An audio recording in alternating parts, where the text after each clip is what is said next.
Hello guys, কেমন আছো তোমরা? আমাদের বাড়িতে পূজা ছিল, তাই আগের দিন রাতে বসে পূজার জন্য সেটা বানিয়ে ফেলি। ফার্স্ট টাইম বানাচ্ছি, তাই ইউটিউবে যতটা টিউটোরিয়াল আছে ভিডিও দেখে বানিয়ে ফেলি। মাও পাশে বসেছিল, হেল্প করে দিচ্ছিল। প্রথমে একটা বাটিতে ময়দা, চালের গুঁড়ো, কলা, জল দিয়ে একটা ভালো করে ডো বানিয়ে নিই। তারপর এরকম একটা শেপ দিয়ে দিই।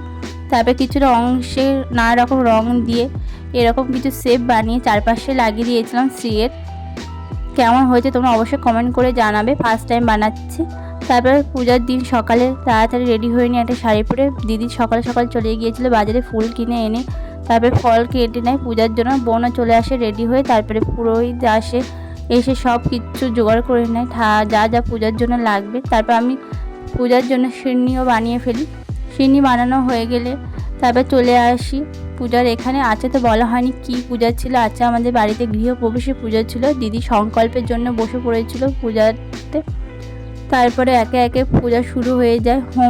হোমের আগুন ধরিয়ে দেয়। হোম হয়ে গেলে সবাইকে আরতি দেখিয়ে দিয়ে আসি আমি। তারপরে পূজা চলে যায়। সকাল থেকে বিকাল 4টে পর্যন্ত উপোস করেছিলাম, তাই ফলকে উপোস ভাঙি। তারপরে দুপুরে লাঞ্চে খেয়েছিলাম ভাত, ডাল, আলু ভাজা, সয়াবিন আলু তরকারি।